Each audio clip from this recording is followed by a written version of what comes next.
a person or delegate, but let's proceed seeking collective wisdom inspired by the Holy Spirit.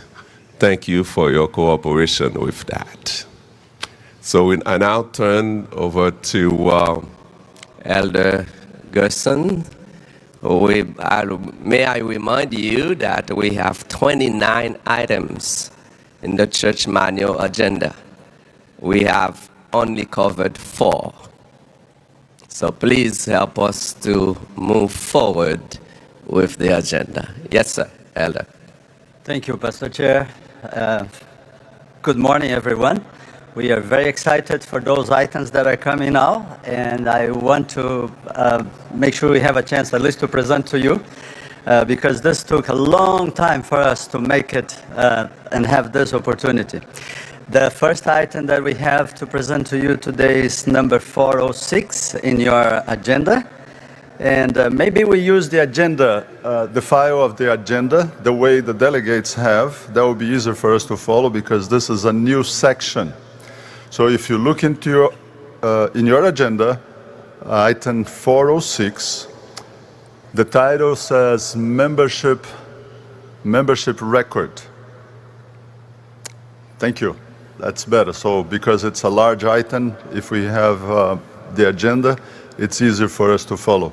So the rationale of this item to be presented to you is that it creates a new section regarding membership record that is separate from the section on transferring members.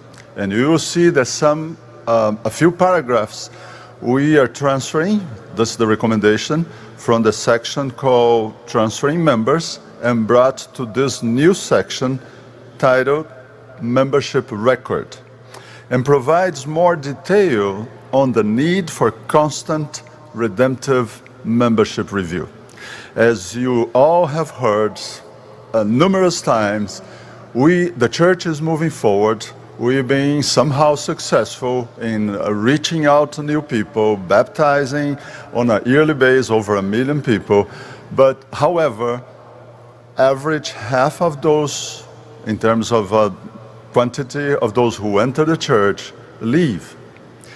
So this is a high concern because we believe, as the way spiritual prophets presents, that Jesus would come to save one soul if it's necessary. So we are very concerned about this, and you will see this new section, the focus is about redemptive membership review. So the title says membership record. Pastor Chair, this item is large, and I believe all the delegates had a chance to see it. If with your permission, I'd like to summarize and highlight just a few points. yes, sir. Okay, very good. So you have the first 2 paragraphs about membership record, the importance of that. Churches, congregations should have just one current, regularly updated membership record. The second paragraph talks about the reality of multiple membership records. We need to have just one membership record at the local church. This is only to deal with a situation where additional membership record has inadvertently been recorded. How is that possible? Well, we all know that we live in a constant movement, and people migrate to different places. We have immigrants living in different countries. Sometimes someone goes just for a few months to work, and they don't want to transfer their membership. But if someone permanent move to another country, we expect them to ask transferring their membership. Sometimes the communication between divisions are not that easy, and for some people it happens that they are received as members in the new place, and they still have the record in the former or in the home division. This is what we are referring to. Then you have the next 2, and to solve this, just to conclude that observation, to solve this, we recommend a clear communication between the churches and the divisions involved, and at the end, for any reason, if the member is now receiving the new place, the original place needs to adjust the membership.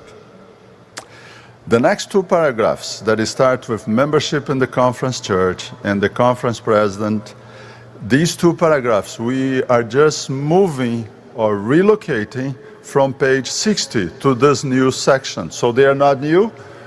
We don't anticipate comments on this, but just an observation that these two paragraphs are not new. We are just changing the place they are in the church manual.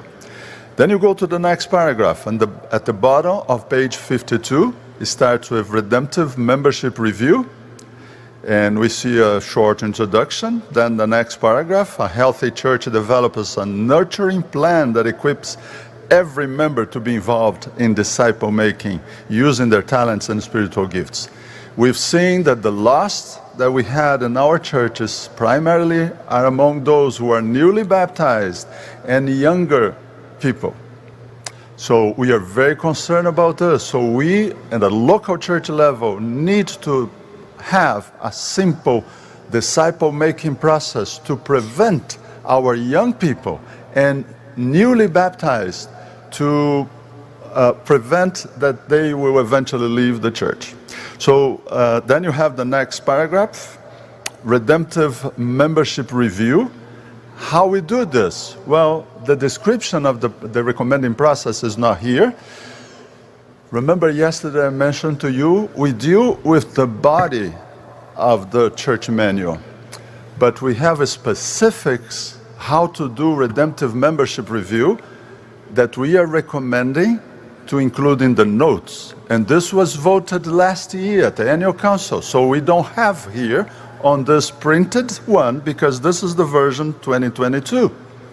In the new edition 2025, we already had voted how to do redemptive membership review. And you have specific, simple orientation how to do in the church level and the congregational level, which is the most important. And then how can a local field, conference, mission, or section, and the unions, how they can handle and take decisions in administration to consolidate the numbers. So we present a faithful report. We don't want to have numbers that don't exist. And also remember, the purpose of this review, membership review, is redemptive.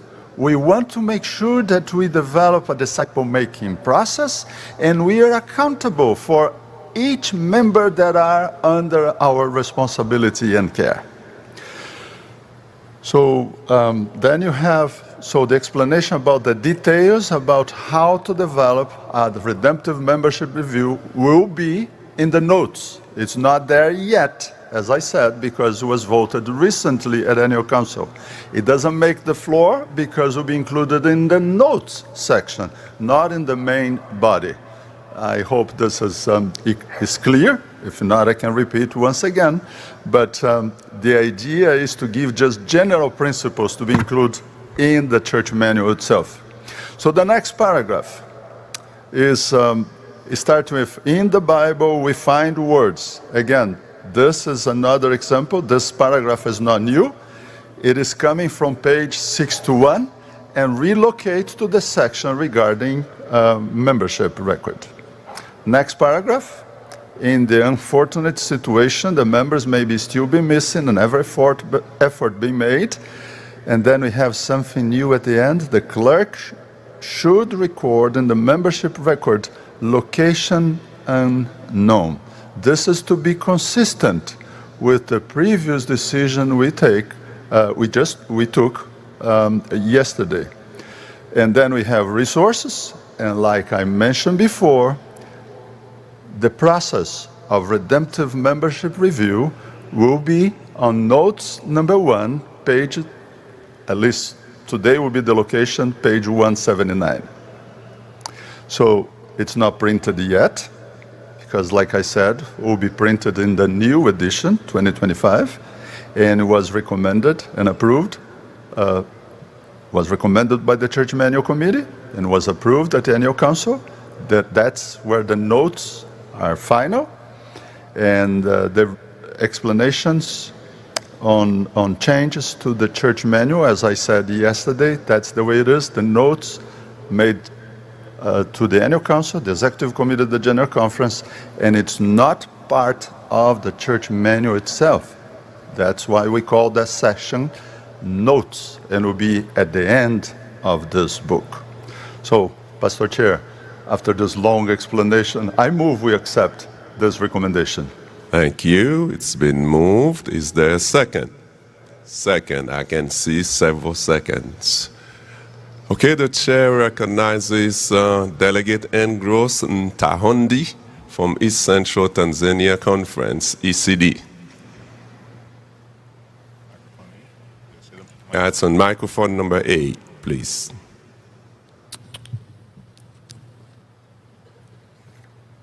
Thank you, Pastor Chair, and I thank God for this opportunity. I support the added section about membership records, but with some codifications. The provision provides that names of members will be added or removed on the vote of the church at death or at members' request. Members' records are subject to review by conference of which the local congregation is student. Now, there is a last paragraph which provides the word legal requirements. In my opinion, the words legal requirements are wider than the intended purpose. They may imply privacy in accordance with the laws of a specific state in which the local entity is located. Since the procedure to add or remove names is involving, we have to be cautious of the wordings which may attract suits in courts of laws. Thank you. Okay, thank you very much. Appreciate that. The next person in queue is Delegate Ingrid on mic number 1 from Netherlands Union of Churches Conference, TED. Yes, thank you, Chair. It's a good thing, I think, to have a redemptive membership program, but I have some concerns. When a person requests to become a member, he becomes a member of the World Church first, and then second to the church, his local church. If a member is disfellowshipped by his local church, he is disfellowshipped also from the World Church. So this fellowshipping has far-reaching impact. I think that the local church must not be allowed to disfellowship non-attending members or members whose whereabouts are not known. I move to amend the lines 24-25 as follows: to locate the members, and then the words members may be removed by a vote of the church, to strike that, and that the clerk should record in the membership record missing, location unknown.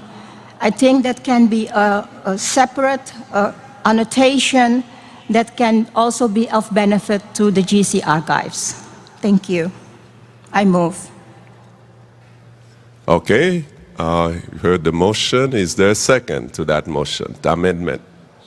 There's IC cards. Yeah, have her restate the. Okay, I'd see some hands seconding, so I'm going to ask the delegate to please restate the motion clearly, succinctly, so it can be noted properly. My motion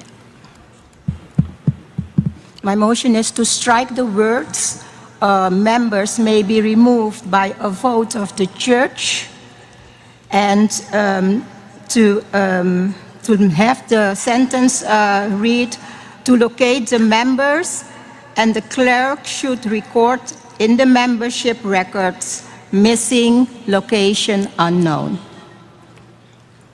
Okay. Yeah, ask her the line number. And the line number again, please, was line number 20. You did state it earlier, so we can Sister Ingrid, the line number, please. 2425. Do I have to? 2425. We got it. Okay. Okay, it'll take us a second to get. All right.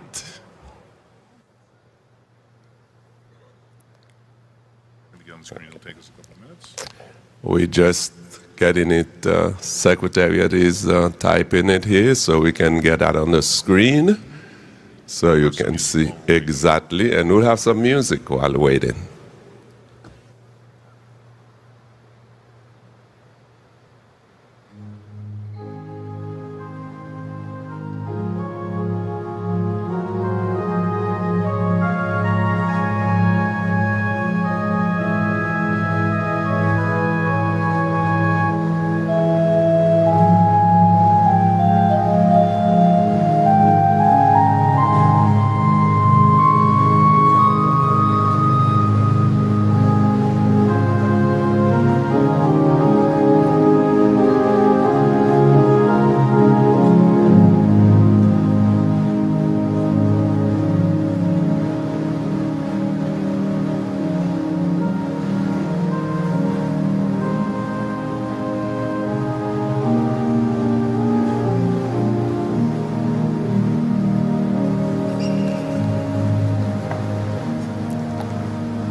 Okay, you can see the motion to amend on the screen. But just before that, we do have on mic number 4, Brother Paul Ananaba from Ebony Conference, the WAD, on mic number 4 for a point of order. Yes, Mr. Chair, I wonder why the chair is entertaining this motion. It shouldn't be entertained because it's not underlined. It's not before us. So I am opposed to this motion being entertained by the chair, and I think the chair can be properly guided. Thank you. Thank you, sir. But the motion is in order. It's a motion to amend, so it is in order. But thank you so much. Why it's not underlined. Explain why it's not underlined. No, so that's why it's not underlined. The only reason why it's not underlined is that the entire thing is new. So that's why it's not underlined. Next up, Thank you. microphone 5. Mic number 5. Mic number 5 is Delegate Mandla Sebantwini Luponwana from Southern Africa Union Conference, SPD. Thank you. Thank you, Chair. I speak against the motion to amend, and this is the reason.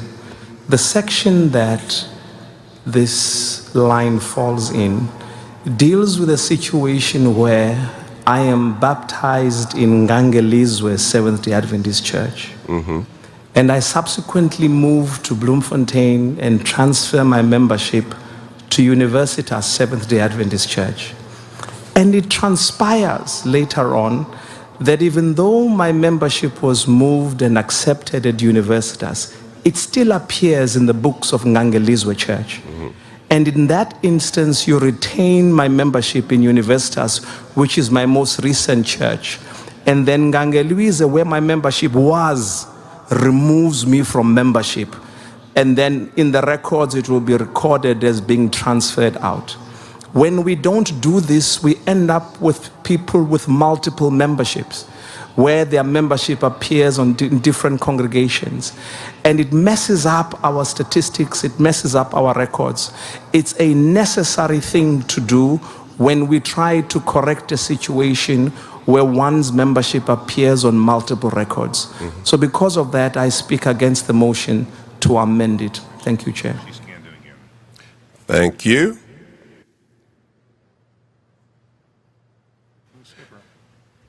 Okay, thank you. Now the chair acknowledges Delegate Ebo Loguliscu from New South Wales Conference, SPD, on mic number 2. Thank you, Mr. Chair. First of all, apologies for my voice. I'd like to speak against the motion, the amendment that has been presented. The section is very clear, commencing on line 22. This is just an adjustment exercise. And to leave it as it is will be beneficial for clear records of our church. The member will continue to be recorded in one of the most recent churches. And I don't think this is talking about removing someone from membership of the Seventh-day Adventist Church, being local or worldwide. So just to clarify, I'm speaking against the motion because this is a simply adjustment exercise. Thank you. Now we go to next is mic number, we just had Able. 12. So mic number 12. Delegate Gabriel Augustine from North American Division, NAD. Thank you, Chair. I'm speaking against the motion. Because I serve as a treasurer for 14 years in the church, reconciliation of membership has always been an issue, where we're holding the membership of an individual who's attending and serving in another church. What that does is it increases our insurance costs and other costs, because keeping a membership actually costs money. So I'm speaking against the motion because we're trying to already reconcile our membership and for people that's actually attending and not for people that is not there. So removing them from the membership helps us to show true membership. Thank you. Thank you, sir. Next speaker to be recognized is Delegate Deborah Thomas Gill from Bermuda Conference, NAD, mic number 11. Yes, thank you, Mr. Chair. I stand to speak against this particular motion in that the purpose of this section is to remove people from having the membership in multiple places. It's not to disfellowship. And so therefore, this is very critical to ensure that we have the appropriate reflection of where one's membership is. Thank you so much. We'll take a couple more. So, Indian Ocean Division, SID. Thank you, Mr. Chairman. I call question on the motion. Okay, question on the motion has been called. It means that if you want to stop discussion on this amendment, you're going to vote yes. If you don't want to stop discussion on the amendment, you're going to vote no. It's not debatable, so we're going to go straight to the vote. We're going to use a voting card. So I just want to make sure those who are online for translation, I just want to make sure that you understand what's going on. But just before, I have a point of order on mic number 2. George Kenny from South Queensland Conference, SPD. Thank you, Mr. Chair. I just wanted to raise a point of order that I think there's some confusion about which page we are referring to. Some people seem to be speaking to the same lines, 25 to 26, on page 52, which relates to multiple membership records, while the motion to amend was made on the following page. Thank you so much. Thank you. Appreciate it. All right. So we're ready to debate, to vote on the motion to cease debate. All who are in favor of stopping debate on this amendment motion, please raise your card. Thank you. Oppose the same. The motion fails. Passes. The motion to cease debate passes. So we go back now to the motion to amend, the motion to amend. So if you are, excuse my mind. Now we're back to the motion to amend. We're not having any discussion anymore. So if you are in favor of the motion to amend, you're going to raise your card. But if you oppose, you will vote no. So all who are in favor of the amendment, please raise your card. Okay, thank you. All oppose, now the same sign. Thank you. I guess it's clear. Motion, and that's the next person on microphone 4 on the main motion. All right, now we're going back to the main motion that is on the table. And for that, we recognize Delegate Umezuri Key from Lagos Mainland Conference, WAD. Mic number 4. Yeah, thank you, Mr. Chair, for the opportunity to speak. I want to support the motion in such a way that our membership is very critical to our statistics and to this church.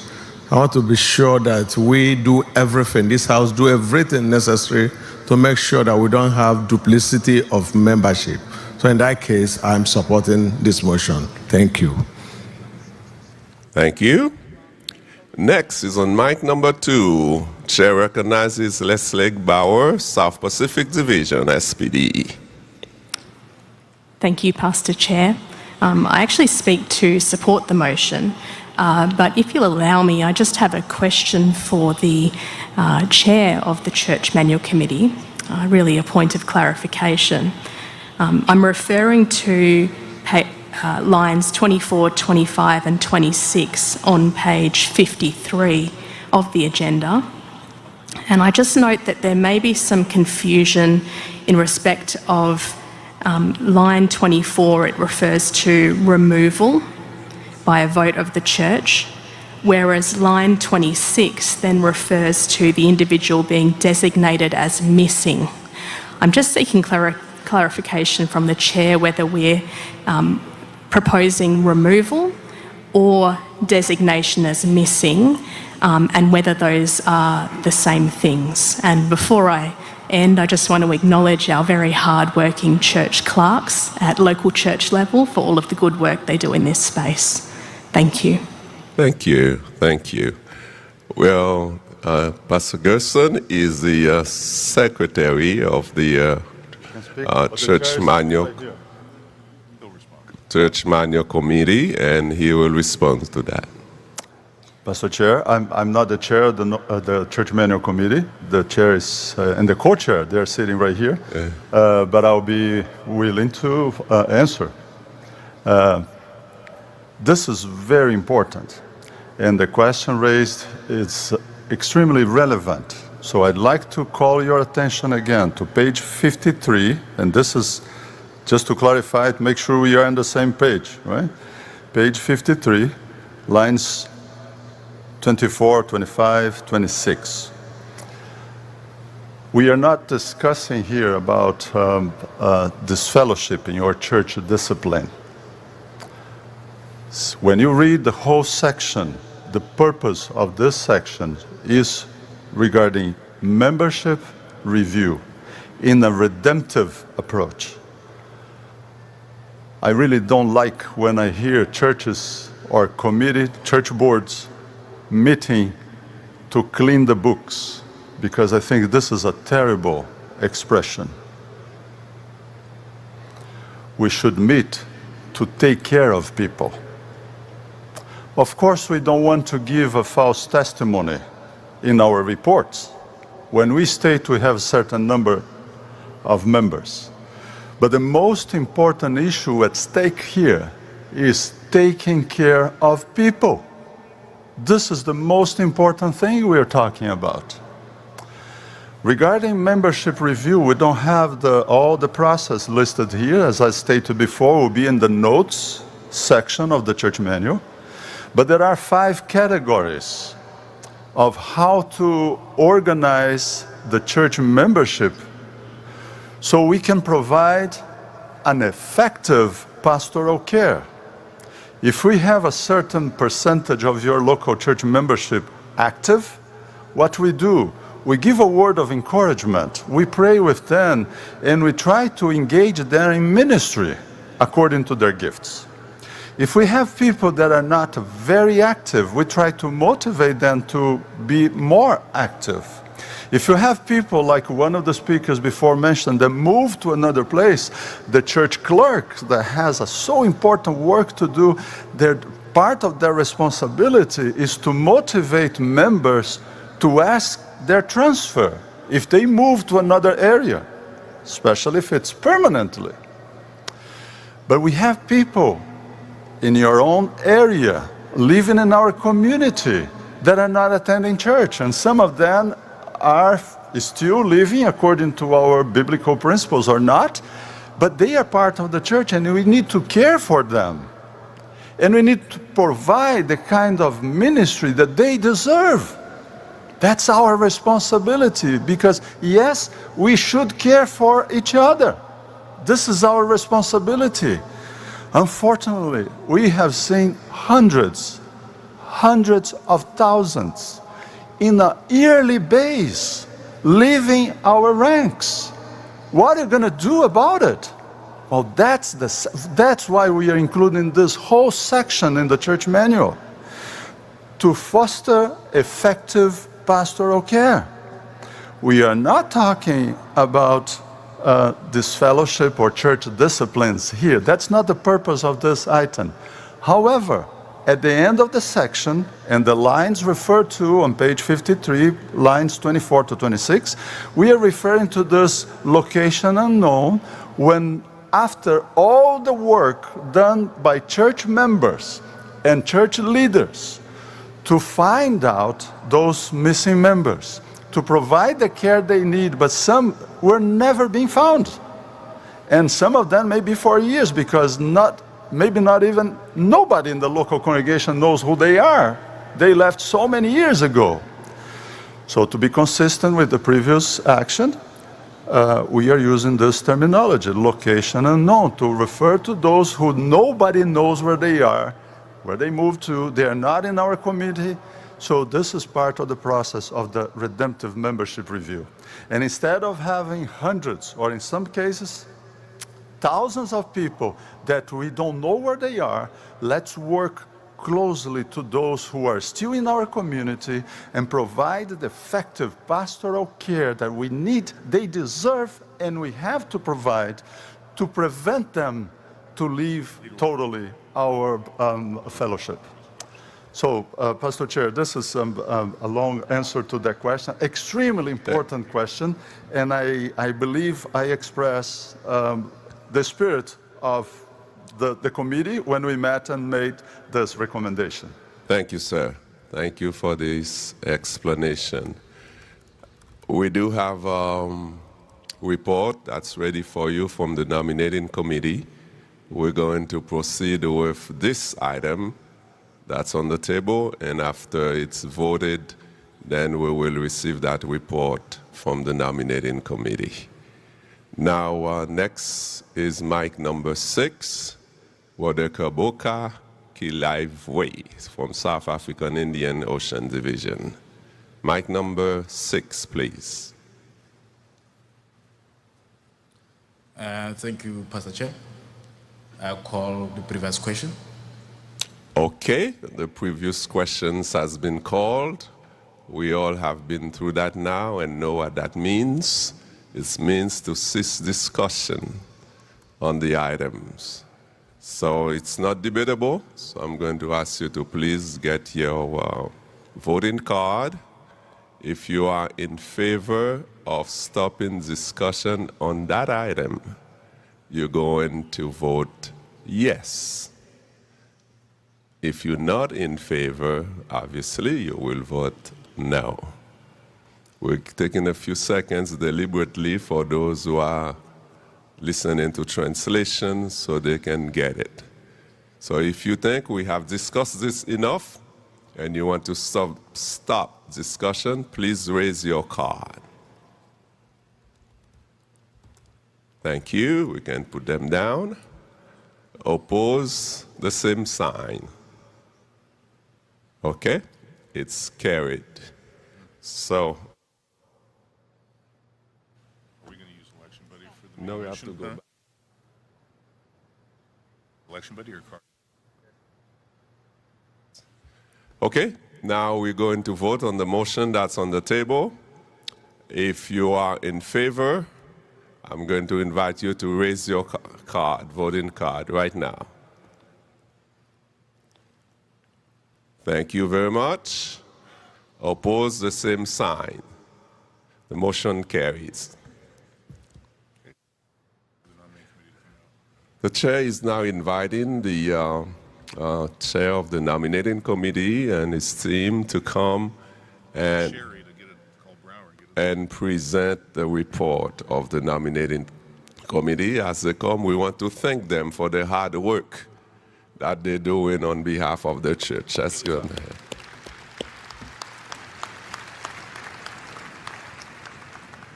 Good morning, fellow delegates. We are bringing to you the 6th report from the nominating committee. As you may know, the nominating committee represents the world church, and there are 277 appointed members of the nominating committee. We have been meeting thoughtfully and in prayer to seek God's guidance. And the report we bring this morning is the report of the Associate Secretaries of the General Conference. I would like to invite the Secretary of the Nominating Committee, Pastor Magdiel Perez-Schultz, to present this report. Thank you once again, Dr. Taylor. We bring to you the Nominating Committee Report number 6. And this time I brought my computer, my paper, and my phone just in case the information is not right. So let me start with the position of General Conference Under Secretary. Pastor Hensley Muruven, the incumbent. Pastor Muruven has been working for the church for more than 25 years. He has served in the Southern Africa Indian Ocean Division as well as the General Conference Secretariat. He's currently serving as the General Conference Under Secretary. For the position of Associate Secretary, we bring the name of Pastor Gerson Santos, incumbent. Pastor Gerson Santos has been working for the church for more than 39 years. He has served in the South and North American Division, and he's currently serving as the Associate Secretary for the General Conference for the past 10 years. The third name that we're bringing to you is for the position of General Conference Adventist Mission Associate Secretary and Director, the name of Pastor Gary Krause, the incumbent. Pastor Gary Krause has been working for the church for more than 39 years. He has served in the South Pacific Division and at the General Conference Office of Global Mission. He's currently serving as the Associate Secretary to the General Conference for the past 20 years. The next name that we're bringing to you is the name of the Associate Secretary and Adventist Volunteer System Coordinator, Pastor Albert Kuhn, incumbent. Pastor Albert Kuhn has been working for the church for more than 29 years. He has served in the South American Division. He has served also in Mongolia in the Northern Pacific Division. He has been in the General Conference for the past 6 years.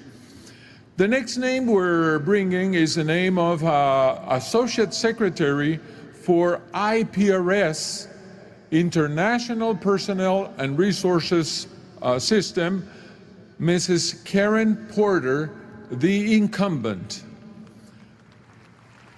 Mrs. Porter has been working for the church for more than 37 years. She has served in the Euro-Asian Division and the Middle East Union. She is currently serving as the Associate Secretary for the General Conference for the past 14 years. The next name we are bringing as an Associate Secretary of the General Conference is the name of Pastor Selam Sesu, currently serving as the Executive Secretary of the West Central Africa Division. Pastor Sesu has been working for the church for more than 26 years. He has served in the West Central Africa Division, and he is currently, or was currently there, if you vote him, as the Executive Secretary of the division. The next name that we're bringing to you, and the last name of this list, is Associate Secretary for the General Conference, Pastor Alex Ott, currently serving as the Secretary of the Austrian Union of Churches Conference in the Euro-Asian Division. Pastor Ott has been working for the church for more than 20 years. He has served in the Middle East and North Africa Union and Southern Union in Central Asia and the Institute of World Mission at the General Conference. He is currently serving, as we just said, as the Austrian Union of Churches Executive Secretary. Pastor Chair, I move this report. Okay, the report has been moved. Is there a second? Okay, I see quite a few hands going for second. Okay, the chair acknowledges the delegate on mic number 2, Dr. Daniel Duda. Mr. Chair, I just wanted to say that Austrian Union is still in inter-European division. Yes, sir. Thank you so much. Okay, I do not see anyone else coming to the mics, so I'm judge that as a sign that you are ready to vote. We're going to use election body for this item, so I'm going to turn it over to Brother Todd. Thank you, Mr. Chairman. This will be a 3-minute vote. Election buddy ballot is open. You may begin voting now. Thank you.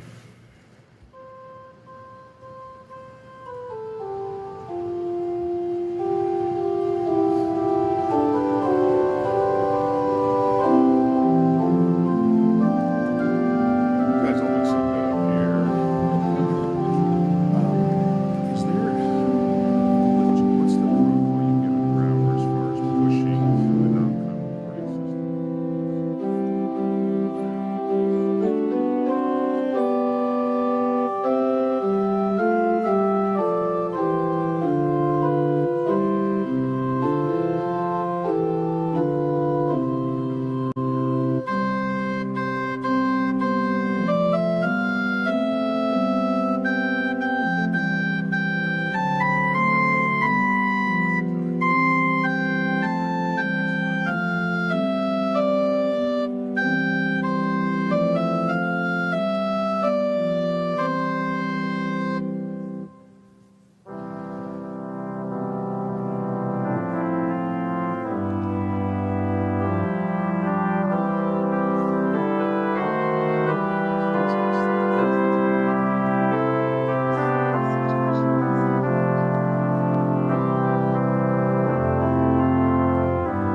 We have 1 minute left, 56 seconds.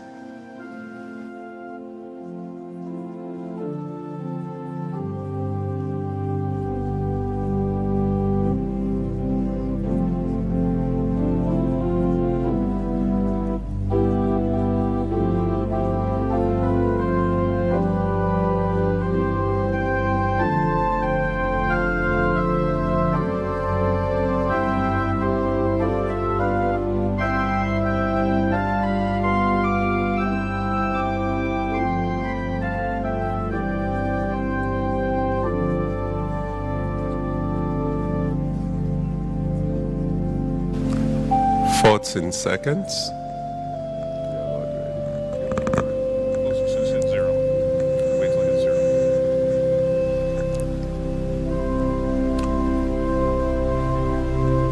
Okay, the vote is now closed.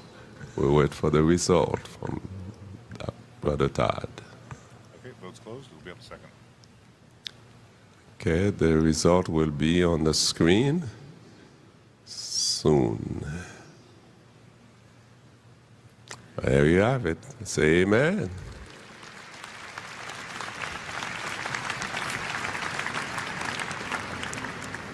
Pastor Chair, we would like to invite the newly elected Associate Secretaries to join us here on the stage so that we can also greet them. Okay. Thank you. And Undersecretary as well.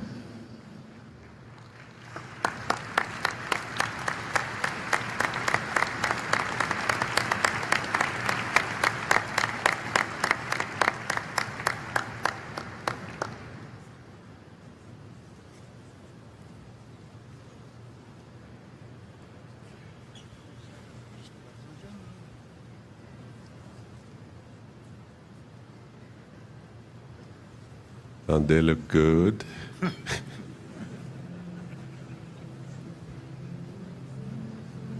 Okay, make sure you get your photos.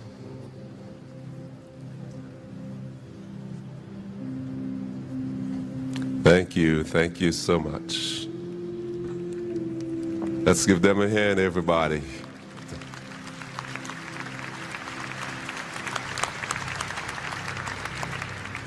Okay, there is no rest for Brother Santos, no time to celebrate, as I'm going to invite him to come and present to us the next item on the agenda.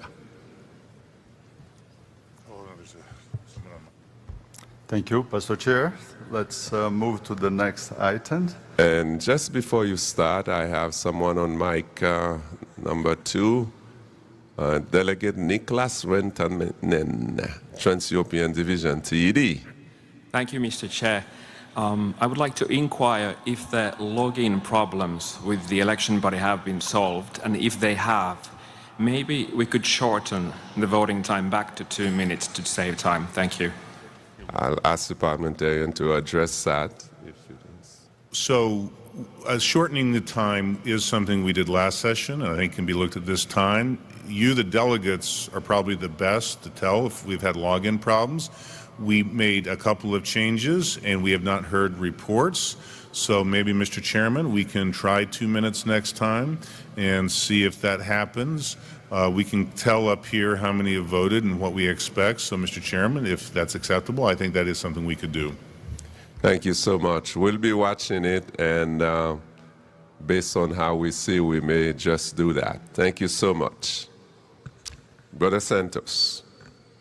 Thank you, Pastor Chair. So let's see the next item. 406, transferring members. Let's go to the agenda. I think this will be also easier following the agenda. As you see, 406, transferring members. The rationale for this recommendation is because it clarifies the function of church clerks and the process of membership transfer. As it was stated before, local church clerks, they develop an extremely important work for taking care of the flock, to keep the registered and the decisions of church board and business meetings updated. But above all and beyond all the clerical work of the church clerks, they also can provide information that will be indispensable for effective pastoral care. And in this case, this section, transferring members, we have some changes, because remember in the previous action that we remove some paragraphs from this section and we include in the new section that we just voted in the previous action. So the recommendation is to amend the Church Manual, Chapter 7, Membership, pages 57-61, transferring members, and you can see on the screen the first two paragraphs are the same. We have a small change, a minor change in the paragraph method, lines 25 to 30, method of granting letters of transfer. The church clerk should encourage those regularly attending his or her church to request a transfer of their membership. Members should apply for their letters of transfer. I think this is very clear, but again, remember, we live in the world today where people are moving constantly, and we want to avoid as much as possible duplicity on their membership, and also we want to have an updated membership list to provide pastoral care. And when I say pastoral care, I'm not talking just about the pastor taking care of the members. I'm talking about we taking care of each other as fellow members.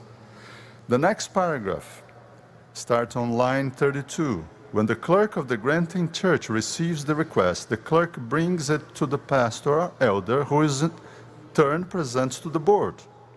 And then we are adding, careful consideration should be given by the granting church and the receiving church to ensure the members in the process of being transferred are living in harmony with the fundamental beliefs or fundamental teachings and related practice of the church.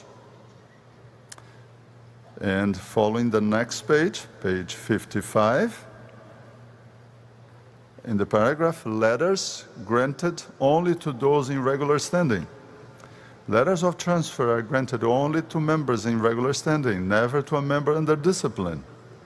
This is nothing new. You as leaders, we understand that. The pastor, now we are recommending adding the pastor, the first elder, and the church board should carefully consider changes to membership status. Is this transfer, baptism, or profession of faith? Any of these cases. In the case that full consensus is not reached, the pastor, first elder, or the board should request guidance from the conference. And then on the bottom, you can see lines 40 and beyond, to the next page. You see the paragraph, membership in the conference church. It is crossed. We are recommending deletion because this paragraph are now part of the new section that we just voted in the previous action, membership record. Same thing on pages 56. And you have the following 4 paragraphs. They are deleted here because we already include the same content on the previous action. So we are relocating these paragraphs to another section, the new section regarding membership record. Pastor Chair, I move we accept this recommendation. Thank you so much. Recommendation has been moved. Is there a second? Seconded. Thank you. I have on the mic number 12, Delegate Marit J. Querbis from Central Rhenish Conference, EUD. Thank you, Mr. Chairman. I would like to move to replace the word should with must on page 55, line 29. I grew up in the church, have 2 small children, and yes, I have friends in the church who were abused at my age within the church. It is all the more important to me to use the opportunity here. I hope it is in the right place to add something. I believe that protecting children should be worth it to us. to make it mandatory to share information about child abuse. I therefore request this amendment to the motion. Okay. Restate the line number for us, please. 29, 55. Did you say 29? No, we Yes, line. 29, 55. 55, side 55, line 29, must instead should.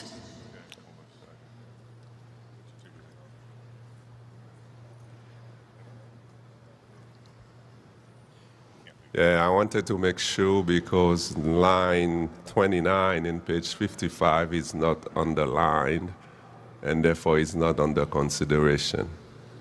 But thank you. Okay, we go next to mic number 2 again, Glenda Augustine from North England Conference, TED. Thank you, Pastor Chair. I speak in support of the motion, but would like to seek some clarity on the wording on lines 33 to 36 on page 54, where it states that careful consideration should be given. Is there a proposal to provide notes or guidance for the granting and receiving churches to ensure a consistent and equitable approach, a global approach that is, to the process of assessing that the transferring members are actually faithful and actually adhering to our practices? Okay, thank you, Pastor Santos. Thank you. This is an excellent question, and I believe this is extremely important for us to consider. However, the standards and understanding of procedures are so different for our church around the world. It's not our goal here to have one standard that could be used anywhere in the world, but for those kind of matters, that's why we have the Ministerial Association that provides training, guidance to the pastors that will leading out situations like this. So, Pastor Chair, that's the reason we have a whole office at the church, the Ministerial Association, and also the Minister's Handbook that gives guidance on matters like this. Thank you. We now go again to mic number 2. Janus Janari Kogerman from the Baltic Union Conference, TED. Mic number 2, please. Thank you, Mr. Chair. I support the first part of this motion, which talks about the church clerk's duties to encourage the transfer of the membership if the member has been moved. But the second and the third motion are something what I would like to speak against of. I speak against of these motions because this creates additional level of discipline in the church, which is not according to the church manual as we know.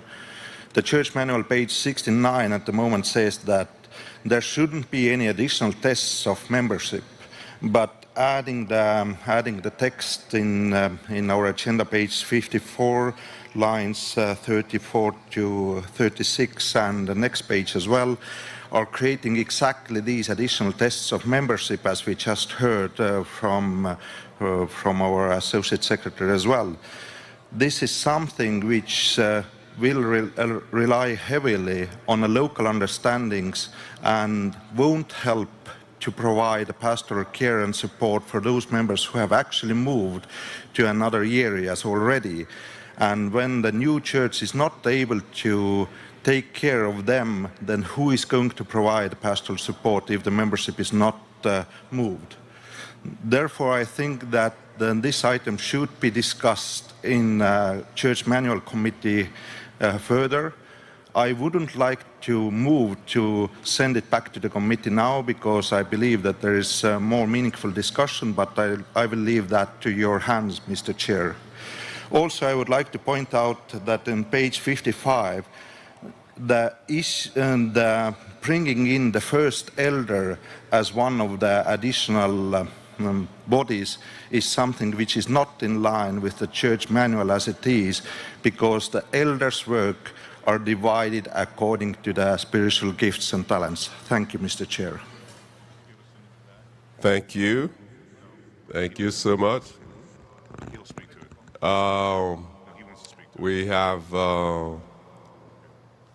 point of order from Delegate Ingrid from Netherlands Union of Churches Conference, TED.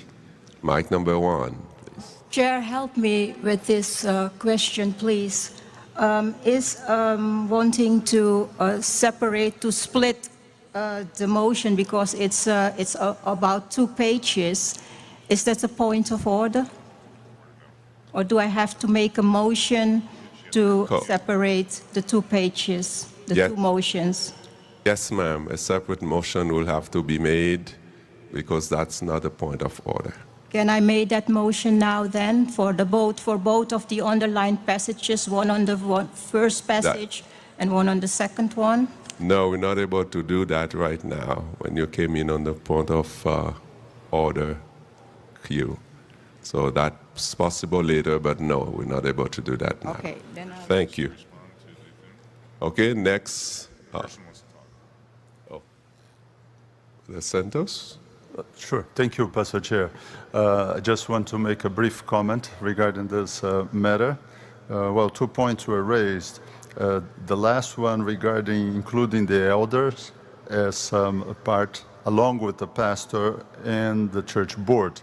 The reason for that is, as you know, most pastors around the world, they lead church district with several congregations.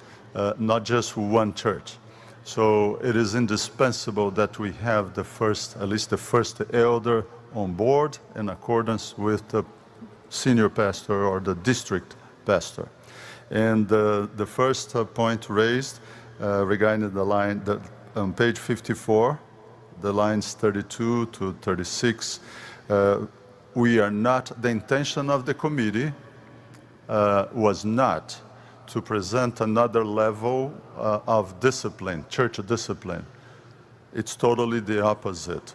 We just want to refer back to the local church, the power that belongs to the local congregation, because the bottom line is this: who has the power to transfer a member or to receive a new member? It's the local congregation. We're just emphasizing that and saying, listen, if one congregation somewhere is recommending this person to be part of your congregation, it is your responsibility from now on. If you receive them, you must take care of them. So we are emphasizing the need of careful consideration. That's what we are recommending, should be given for both congregations, the one that is granting the transfer and the other who is receiving the new member. And the importance for this is, again, the purpose behind this, to provide effective pastoral care that anyone, every one of us, we deserve. Thank you, Pastor Chair. Thank you. Next in queue is Brother Jeffrey Masanji, South Pacific Division, SPD.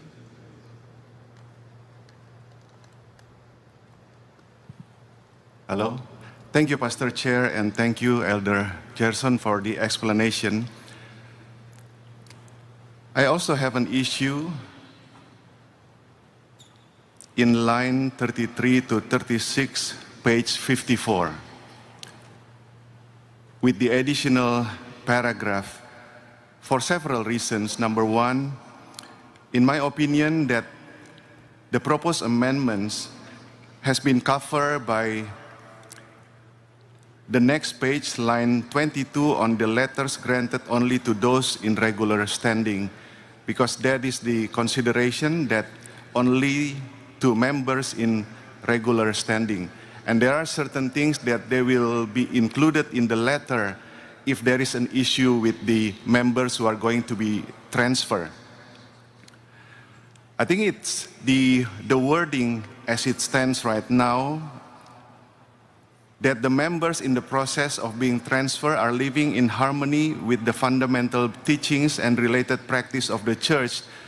It's a bit strong, considering that we are looking or handling our members in the spirit of redemption. Even sometimes we go into reclaiming our members. But if we put this wording, I'm afraid that it will allow a discussion that is more deep in terms of the circumstances of the members. And the last thing that I would like to point out that in some countries we have a privacy regulation that will prevent disclosing some personal information. And when we put this additional paragraph, it may open into that discussion for our members. Thank you. Thank you, sir. Stop right as you were being out of time. That was very good timing. Thank you. Okay, we now go next is mic number 2, Delegate Bradley Kemp, South Pacific Division, SPD, please. Yes, thank you, Mr. Chair. I just seek clarification from Brother Gerson. I refer to page 55, line 25, where it refers to the term full consensus. And I need to understand what's intended by that to assist with my vote. Now, consensus is a general agreement among a group of people. It implies that most, if not all, members of the group agree on a particular decision, opinion, or course of action. It's not necessarily unanimous, but implies a high degree of agreement. Now, the expression used here is not consensus, but full consensus. Now, I take from that what you're intending is 100% agreement in the board or the group making the decision.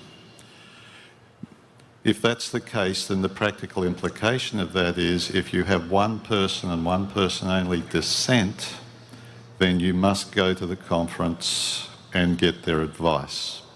My question to you is that the intention of what is written here? Is it full, unanimous agreement that this is talking about? What do you mean by full consensus? Okay, Brother Santos. Sure.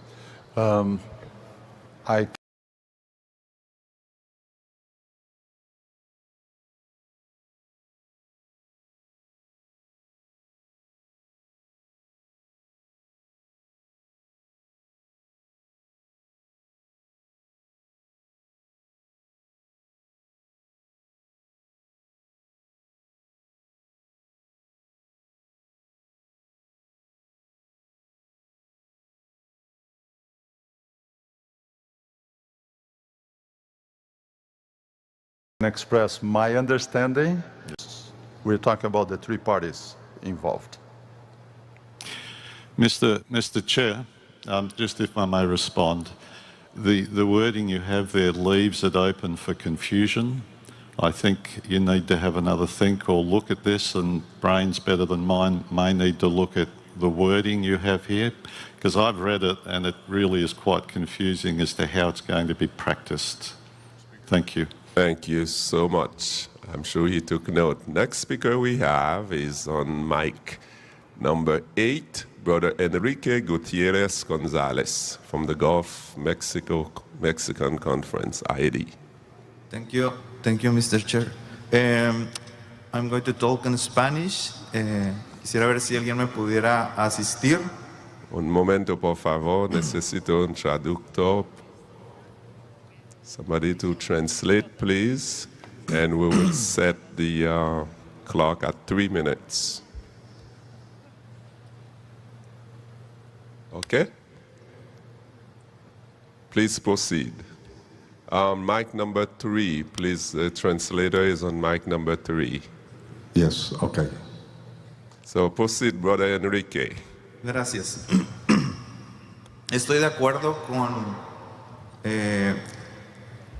la enmienda. I do agree with the amendment. Y quisiera hacer una enmienda también. But I would like to move something else. En la página 54, línea 34. In page 54, line 34. Reestructurarla para quitar la palabra iglesia We must remove the word church y agregar la responsabilidad al secretario, al pastor o al secretario y o al pastor y el anciano. and move that responsibility to the secretary, the pastor, or the elder. La enmienda sería la siguiente. So the amendment will read as follows. Se debe tener cuidadosa consideración We must have a lot of care por el secretario for the secretary, y el cuerpo de ancianos o pastor, church clerk, elder or pastor, tanto de la iglesia que envía como de la iglesia que recibe. from the church that is sending as in the church that is receiving. Es mi propuesta de enmienda. That's what I move.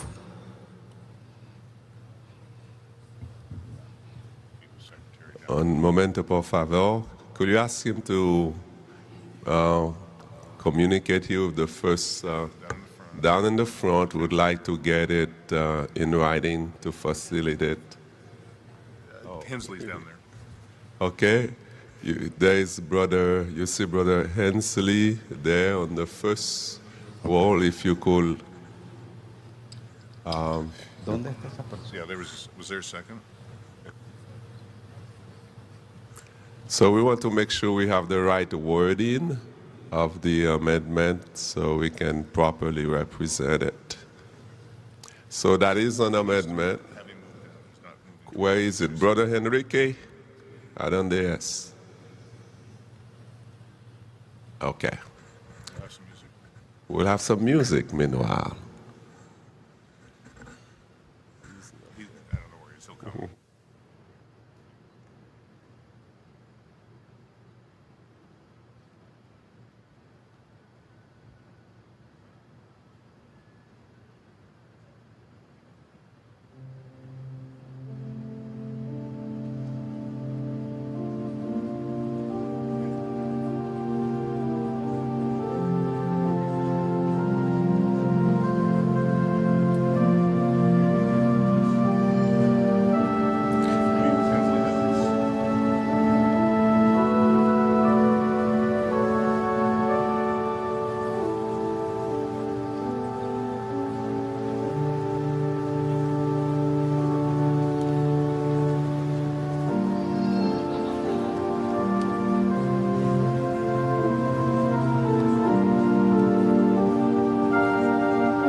typo in what you still. We thank you for your patience and appreciate it. And this is our system. That's how it works. That's a church in church at work. So please be patient with us as we continue that way.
Okay, we're almost there. Please be patient with us.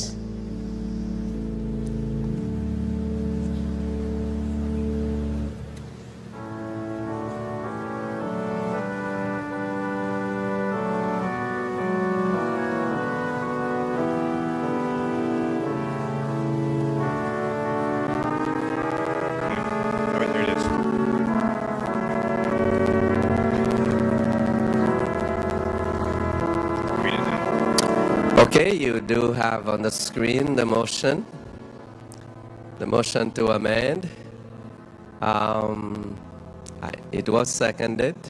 So I'm going to ask Brother Gerson to say a word before I acknowledge the next delegate.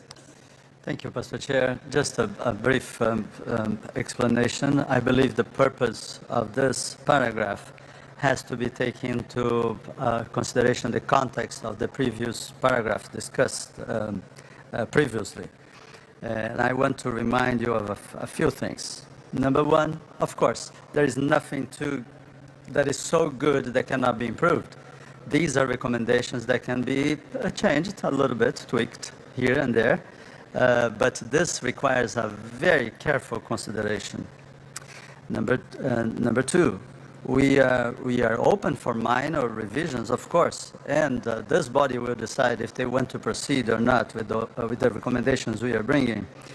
But as much as possible for revisions like this, it's much better if we follow the right procedure, the standard procedure.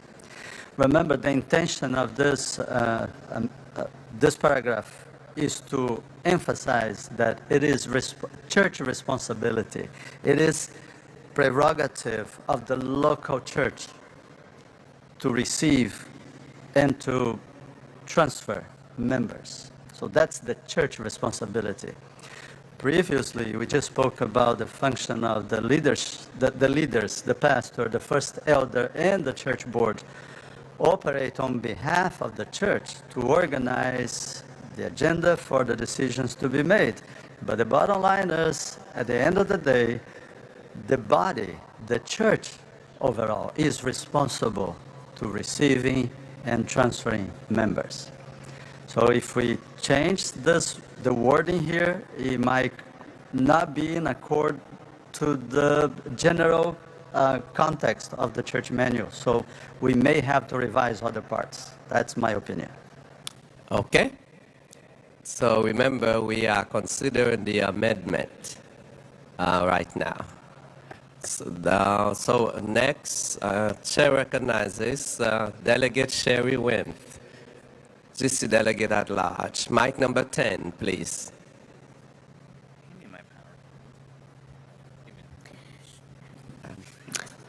Brother Chair, I believe I may need to hold my motion because we have a motion to amend already.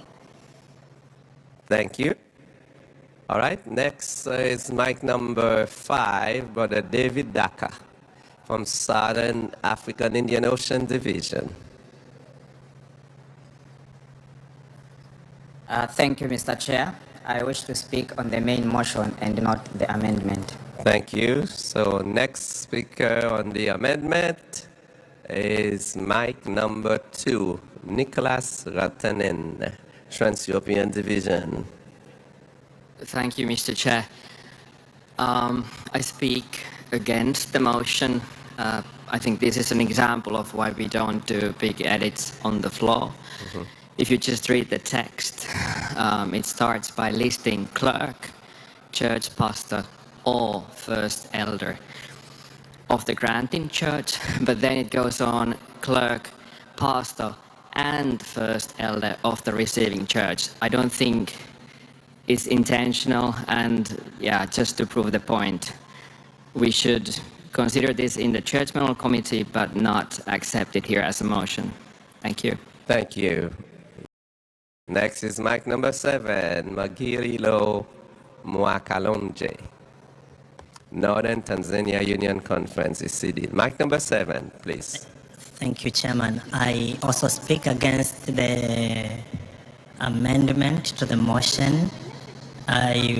I'll be more comfortable if the consideration is done by the church structure instead of just leaving it to the church clerk or the names that have been mentioned.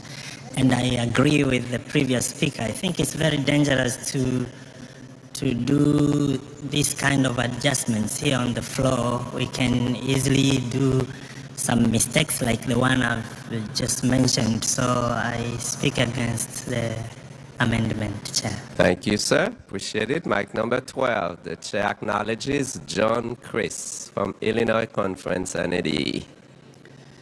Thank you, Mr. Chair. I had prayed my whole time here that I would not go to the mic. But there is a concern I have with this wording as one who has pastored for 27 years in a local church.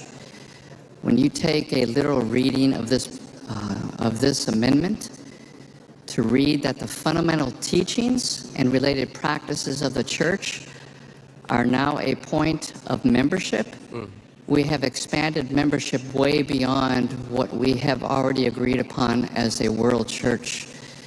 That our membership is tied also to fundamental beliefs. With that language, teachings can be interpreted any number of ways in a local context. And then when you add the language of related practices, that is so subject to subjectivity in the local field that we will have created a multiple type of church around the world where we won't even know what we believe anymore. So, Mr. Chair, I am adamantly opposed to this amendment for that reason. Thank you. Appreciate it. Okay, we have a few more people in queue. The chair feels that quite a bit has been said about this amendment, but we'll follow the process. Mic number 9, Brother Seth Uruba. Thank you, Pastor Chair. With regards to being in regular standing or living to the fundamental teachings of the church, every member prior to baptism took a vow. And that vow is to live according to the 28 fundamental beliefs of the church. And therefore, it is in order to say that members wishing to be transferred should be living in accordance with the fundamental teaching of the church. I speak against the proposed amendment to the motion. It is a bit convoluted in the addition to the text, and the intent of the motion is already preserved herein in the motion. Thank you, Chair. I call to question. I so move. Okay. The previous question has been called on this amendment. So you know what this means by now. It's a motion to stop discussion on the amendment. It's not debatable, so I'm going to ask, I'm slowing down for those translating.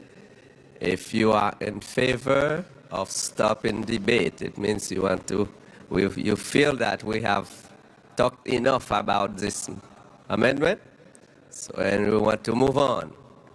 If you're in favor of the motion to stop debating, please raise your card. Thank you. You can put them down. Those opposed, the same sign. Motion to cease debate carries. Now that will take us back to the main motion on the table, but just before that, someone is on mic 11 with a point of order. Delegate Alfred Soare. Brother Chair, thank you. Although I agree with what the previous brother said, I think it's not a good practice to comment and with the last words to call the question. This is not a good practice, although it's a lot. My brother, excuse me, but with love, I need to say that's not a point of order. Thank you so much. Now we go back to our main motion. And I think we had a couple more people in queue. Now we...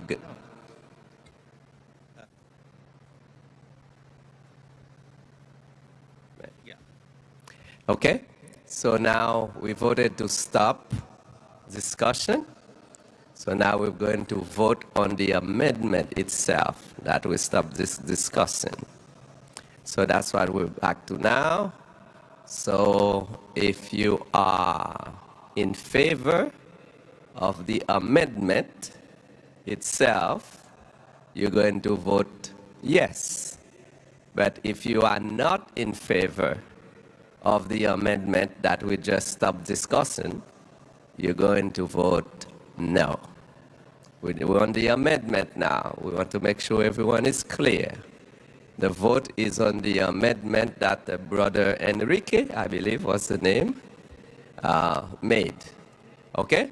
So if you are in favor for the amendment, I invite you to raise your voting card now. Okay. I see about 2. If you are against, please raise your voting card now.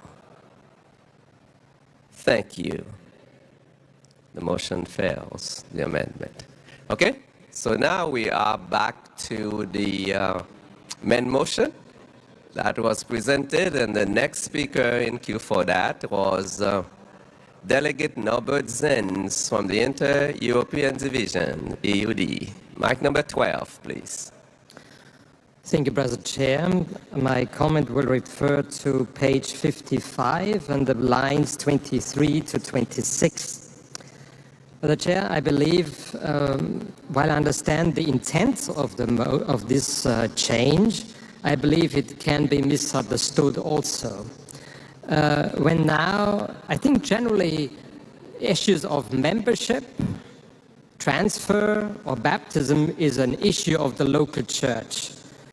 While here in this text it may say that, or it could be understood the way that if a full consensus on the issue of membership status and then its transfer, baptism, and profession of faith cannot be reached, then they should seek guidance or request guidance from the conference. I believe this is not a good way to go, because the issue of membership, baptism, transfer is an issue of the local church, and it stays there. In addition, I believe it may even overload the conference if now all issues regarding this matter of membership status would now suddenly be referred to the conference. I think the local church should and has to deal with that. And I think it's not, they can always seek counsel, that's clear, but now that it would be up to the conference to give guidance on that, I think that is not a good practice. So therefore, I would move that we delete these lines that are supposed to be changed between lines 23 and 26. I move.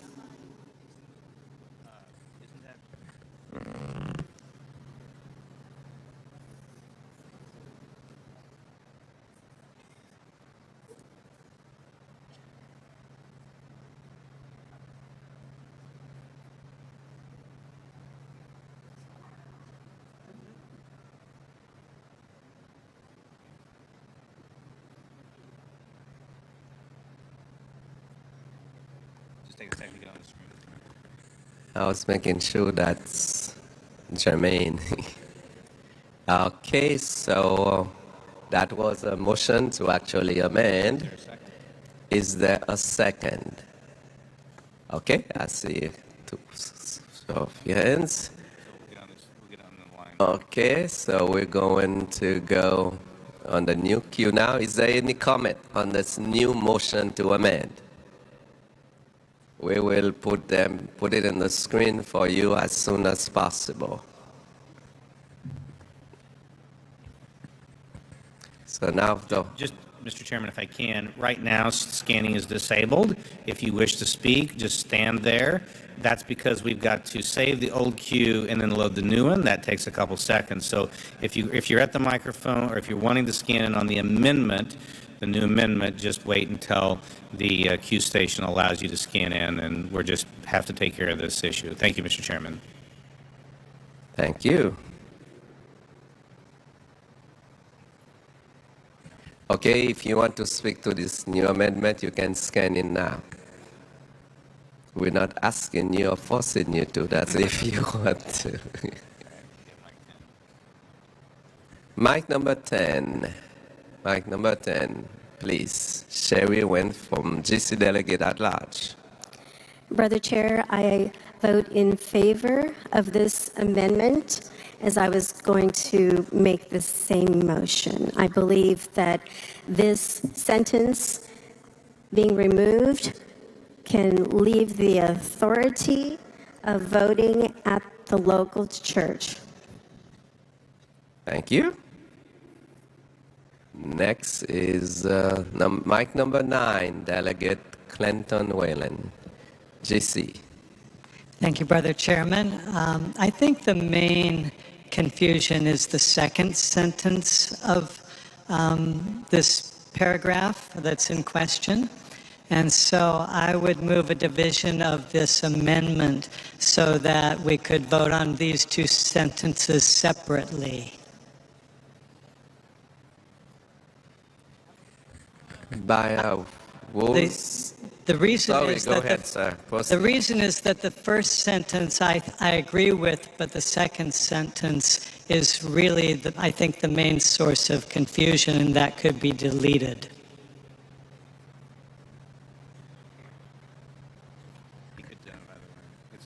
Okay, I am told that the motion to amend this is in order.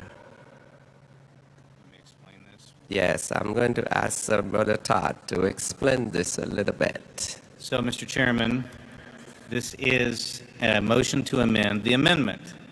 This is in order under our rules. However, we don't do it a lot, and we get to follow the rules very carefully. So, the amendment is to delete all of those lines, which is on the motion, is on the screen. If you accept this amendment to the amendment, you would only get rid of the last lines, and we will put that up on the screen. So this is the amendment, and we will now put up there a motion to amend this amendment. And we're going to have some music while we do that, but understand if that passes, then we will have to then vote the amendment, and then we go back to the main motion. So give us a second while we get that ready, Mr. Chairman. So thank you. Let's hear some good music.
Okay, you have the motion to amend the amendment on the screen, but just before, there are a couple of people who want to speak to it, but just before, I'd like to acknowledge the delegate Janus Janeri Kogerman from the Baltic Union Conference on mic number 2, please. Mic number 2.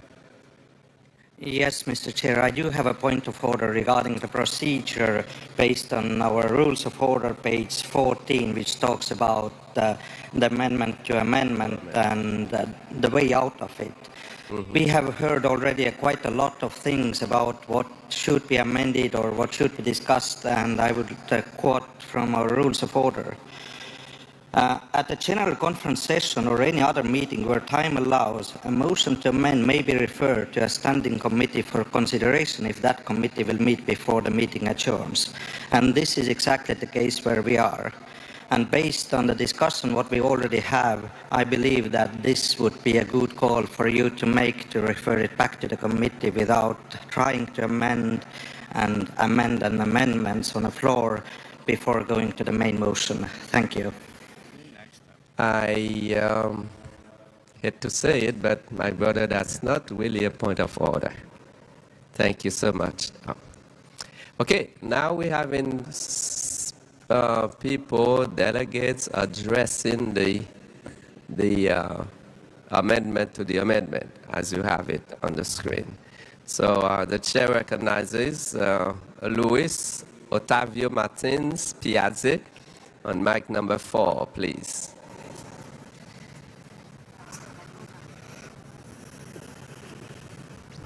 Bom dia e muito obrigado pela oportunidade. Good morning and thank you very much for the opportunity. Esta parte é uma parte que está dentro do contexto de transferência de membros. We find this part in the context of member transfers.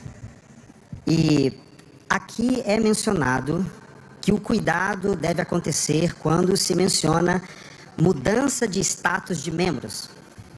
And it says here that we need to be very careful when we talk about the status of the members. E entre parênteses está mencionado 3 coisas: transferências, batismos e profissão de fé. And between parentheses we have 3 things: baptisms, transfers and profession of faith. Para nós, já temos no manual da igreja regulamentado os passos para a profissão de fé e para batismos. In our church manual, we already have these rules and regulations for baptism and profession of faith. Não é interessante que nós incluamos aqui para um processo de avaliação adicional falar da avaliação do status de membros, batismo e profissão de fé num capítulo onde se fala sobre transferência de membros. Would be interesting maybe to have a separate chapter talking, because we already have the rules talking about baptism and profession of faith, and also include that separate chapter for transfers. Isso seria como criar um passo a mais. Isso seria como incluir mais um processo para dentro do contexto de alcance de pessoas. That would be actually to add one more step to create a new process in order to reach people. Portanto, em minha particular opinião, therefore, in my opinion, estas 2 palavras, transferência, duas palavras, batismo e profissão de fé, não deveriam estar dentro do contexto da avaliação das transferências de membros. The words baptism and profession of faith should not be in the same place with transfers. No entanto, considero que para a transferência, um grupo maior de pessoas pode sim trazer segurança para a igreja. But I consider that in the case of a transfer, a bigger number of people would get a little bit more assurance in this process. Obrigado. Thank you. Thank you. The next person in queue speaking to the amendment is on mic number 1, Sister Ingrid from Netherlands Union of Churches Conference, TED. We are talking about the erasing of that sentence. To me, if the board decides on grounds of valid objections from members that the transferee requires discipline and must refer him back to the departing church to conduct its due diligence. The conference must never be involved, for we are not members of the conference office.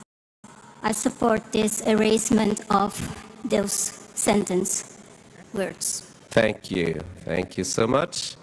I have two more in queue for they say there are even more. So the next delegate to be recognized is on mic number 5, Mandlase Bantwini Lupon-Duana, please. Thank you, Chair. I speak in favor of the amendment to the amendment. Firstly, because the local church has final authority and responsibility on membership, and I think let's try and keep it there. Secondly, I think the amendment inadvertently introduced the concept of consensus. Generally, when we vote in our churches, whether we are voting membership in or out, we don't really go for consensus. In other words, if you have your sufficient majority, that's it. And I think it was inadvertent. I don't think they really intended to change the requirement there to consensus. And thirdly, the sentence that's being removed says that when there is no consensus, it appears as though any one of the three can then seek guidance. It could either be the pastor or the elder or the church board. I don't think they intended it that way. They simply probably intended for guidance to be sought. And the guidance would, whoever would speak to the conference would be speaking on behalf of the church. But the way it is now, you could, any one of the three could end up acting independently of the other. I think that what the committee had in mind was a situation where all is well and all of them work together. But sometimes that's not always the case. So it's wise to just be clear that the counsel that's going to be sought is not going to be sought by one of three. So, but if we remove it, it does not take away the responsibility to seek guidance, because you don't need to legislate how you seek guidance. But if we leave the taking care of this matter to the local church and try to avoid bringing the conference, I think it would be helpful. It would inundate a conference with a lot of requests. Thank you, Chair. Thank you. Okay, brother, now we on go. Mic number 9, Gonzalo Pita from DC Delegate at Large.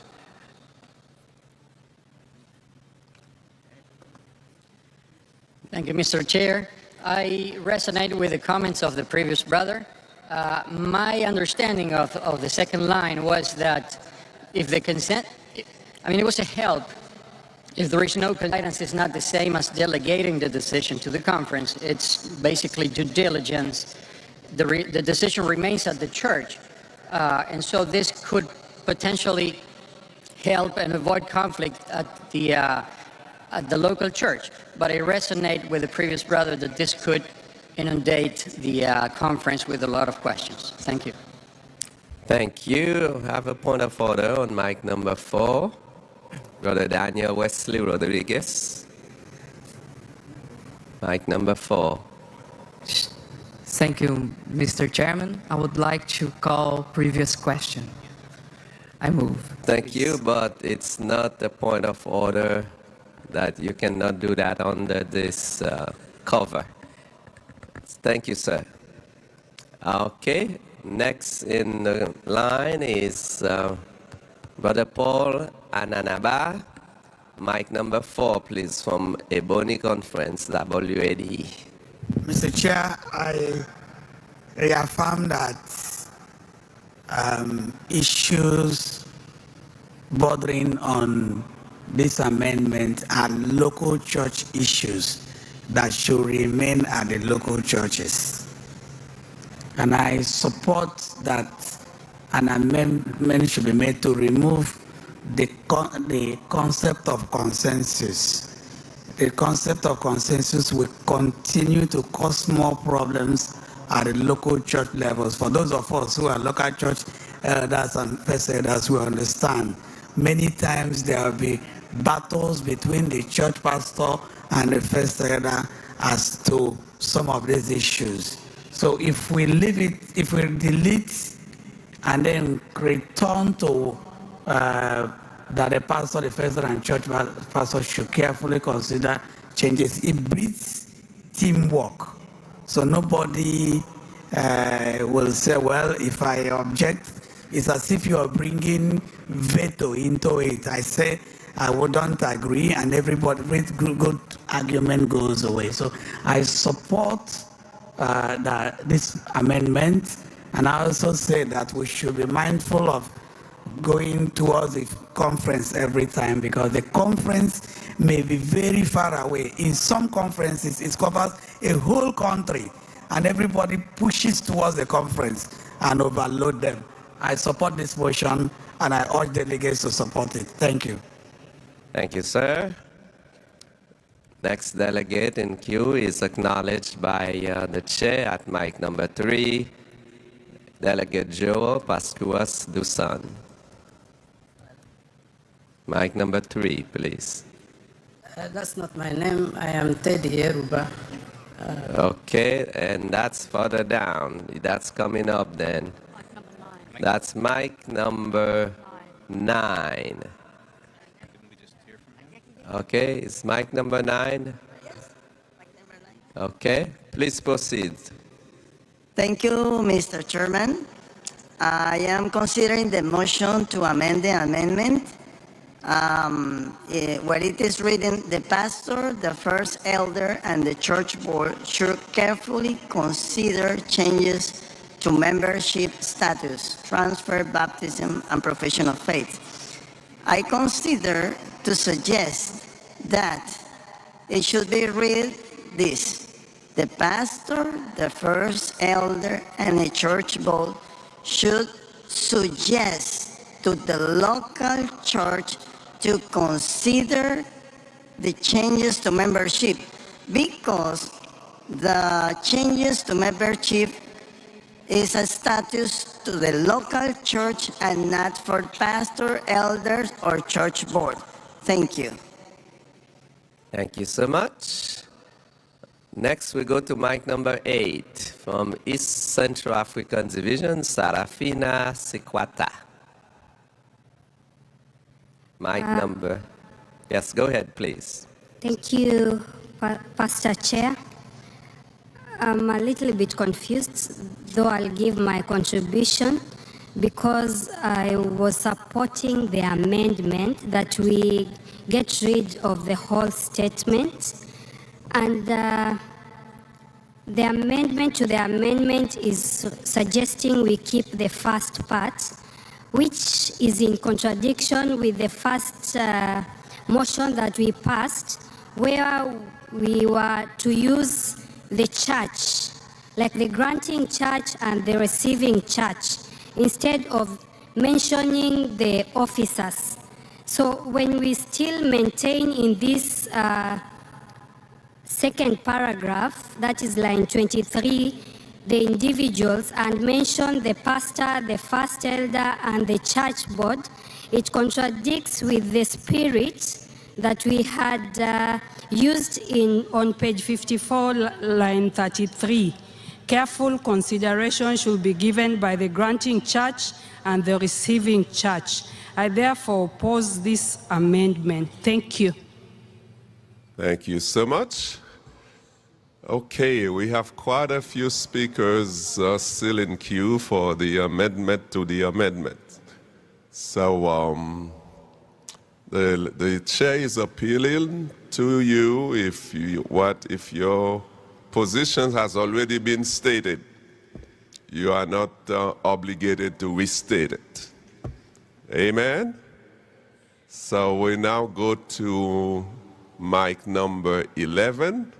Stephen Sepp from the Austria Union of Churches Conference. Thank you, EUD. Pastor Chair, I want to help you. I call for the previous question. I move. Amen. Okay, previous question has been called. meaning that we stop discussion, this amendment to amendment. So if you're in agreement to that, and we're going to use our voting card. So I'm going to, if you're in favor of stopping discussion on this, please raise your Yellow voting card. Thank you so much. Put them down. Oppose, the same. Okay? It's carried. The amendment. That was the second level amendment, meaning an amendment to the amendment. So now we're going back to the amendment itself. So to vote, we have to vote on it right now.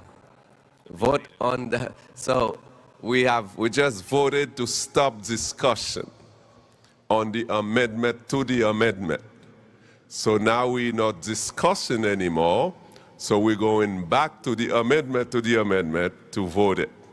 If you are in favor, I have a couple more people. There's someone for the point of order, so I'd like to recognize before proceeding. That's on mic number 8, please. Elizabeth Nunez Aveduta from the Metropolitan Mexican Conference. Thank you, Anna. I don't know if you can hear me.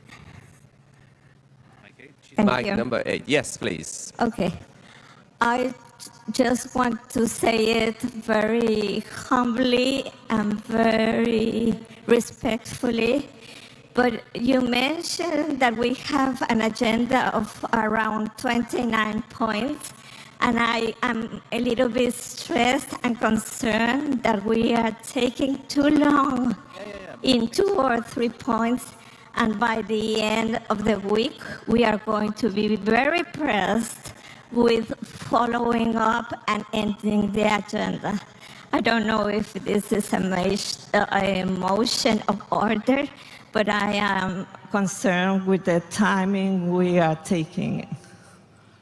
Your point is very well taken, and so the chair is pleading with the body to think about that. Also, let's move expeditiously and as fast as we can while we follow the process and give people their right to address items. Thank you so much. Appreciate it.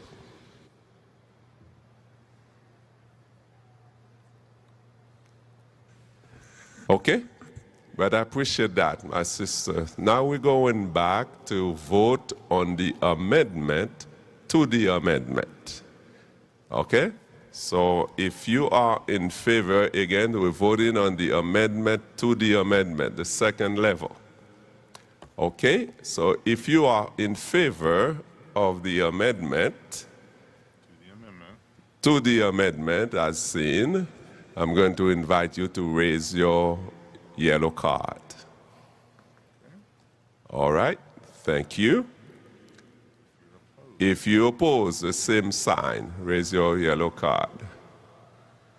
I think it fails. I think it fails. Thank you so much. But again, this is our process. We follow our process as a church body. So now we're going to mic number 9. So now remember, now we're back to the amendment. Okay, that's the amendment, the first one we had, the first amendment. So the chair recognizes Delegate Kimberly Ferreira from Andrews University, GC. Thank you, Mr. Chair. I hope that I'm correct that the amendment is to strike those 2 lines. And I stand in support of striking those 2 lines, partially because I have concern with the fact that the parentheses includes transfer, baptism, and profession of faith, even though this section is only talking about transfer of membership, and also the full consensus wording in there. And I also would, at the same time, like to acknowledge my sister who expressed concern about abuse and wondering if the, excuse me, Mr. Gerson, I don't know if you're the secretary or what your role is, could speak to, was the intention that would provide an avenue for preventing abusers from transferring to one church or the other? Brother Santos? Thank you, Pastor Chair. Regarding the question of the speaker, this could be one case. It's not the only one, and this is probably one of the most, the highest concerns we have, but definitely not the only one. You may have other cases where different issues, lifestyle, that could jeopardize our congregation, or maybe the church that is transferring the members not aware. It could be many different cases. We are not referring here to a specific case. This was inserted to highlight the importance of the local church to follow a due process for any kind of changing of status that is responsibility of the church as a body, not only to receive through baptism, profession of faith, or transfer.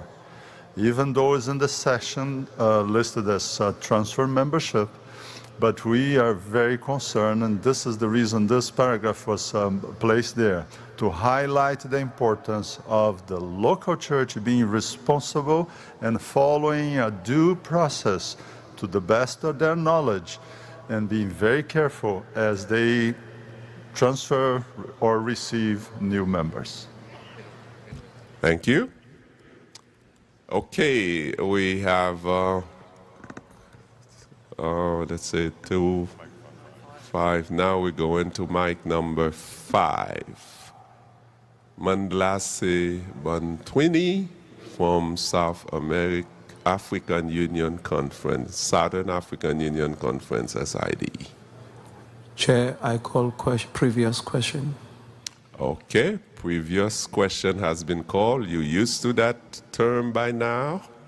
So that means we're going to stop debating this amendment. So again, same exercise. If you are in favor of that, so in other words, we stop talking about this one. So I'm going to ask you to raise your yellow cards. Thank you. Appreciate it. Oppose the same signs. Okay? Now we go in, put in. Okay? Just before, there is a point of order that's just been entered in. That's from Delegate Ingrid from Netherlands Union of Churches Conference. Please, that's mic number 1. Yeah, I'm a little bit confused. There was a motion to strike both sentences. What are we voting on now? To strike both sentences, because there was first a motion to strike the whole passage, line 24 until 26. Then there was a brother who had a motion to split the passage and to erase the first part. And now we have what motion is now on the floor? To erase both, the whole passage? Thank you. I appreciate that. That will bring clarification to the body. So what we're voting on now is the amendment as it is on the screen. Thank you for that motion not a motion, but statement to help us clarify what's going on. It can get confusing, amendment to amendment to amendment. So, okay, what we're voting on now, it's what on the screen. Okay, we're going to again use our voting card. If you are in favor of this amendment, this motion, I'm going to invite you to please raise your voting card. Okay, thank you. All oppose the same sign. Hey, that's tough. We're going to have to use election body for this one because it's very close. Okay, so we're going to open election body for this one because it was not clear enough for the chair. So We're good. Mr. Chairman, we're just getting the EB vote up. It is open, and you may vote now. Thank you.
In fact, 52 seconds left.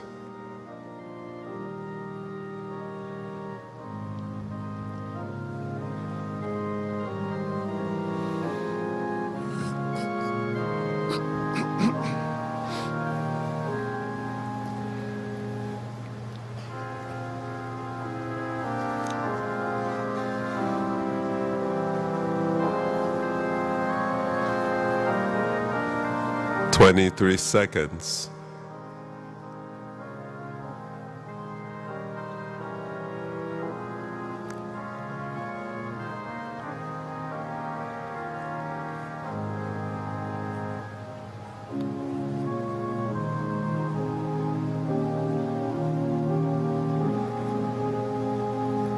Mr. Chairman, if I can suggest maybe 30 more seconds. We tried the 2 minutes instead of 3, but there's still a handful of people voting, so just a little bit more grace, Mr. Chairman.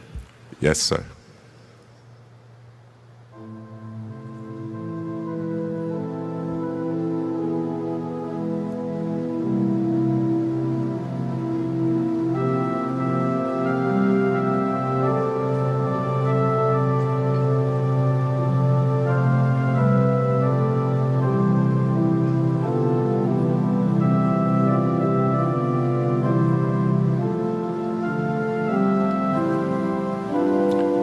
Mr. Chairman, I think we can close now if you would like.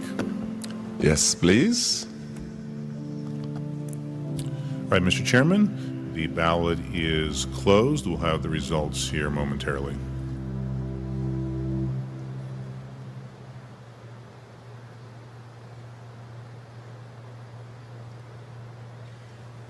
Okay. The motion passes. You can see the numbers. Thank you. Now we're going back to the main motion. As amended, the main motion has been amended. So now we're going back to it. And then therefore we're going back to the queue. Those who were in line or in the queue to address the main motion, we're going back to them. Okay? I just want to make sure, I know now you're thinking about food, so I just want to make sure everyone is clear. So we're going back to the main motion as amended. All right? But we have the next person I have in its mic number 11, Delegate Leroy from Texaco Conference, NAD. Mic number 11, please. Thank you, Mr. Chair. I think we have discussed this issue enough. Move previous question. Okay. I feel like I don't need to explain that term anymore, that we all understand what that means. The delegate feels that we have discussed it, so the motion is to stop discussion on this matter. If you are in favor of that, please raise your yellow voting card. Okay. Thank you. Oppose, the same sign. Okay, the motion passes. So now we're going to the main motion as amended for a vote. If you are in favor of the motion as amended, I'm going to invite you to please raise your yellow card. Okay, thank you so much. Oppose, the same sign. Okay, motion passes. Amen. So we have, yes, let's thank God for it. We now, I did not want to go and to rob you of too many minutes from your lunchtime. So we're about to bring this to a close, this session, this business session, but just before, Brother Gary has an announcement for us today. Thank you, Pastor Pierre. We have an announcement from session management, and that is if you have any lost items, including cash, please go to room 121. Apparently there are many items, so please go to room 121 to see if your lost items are there. Okay, will you please stand with us as we pray?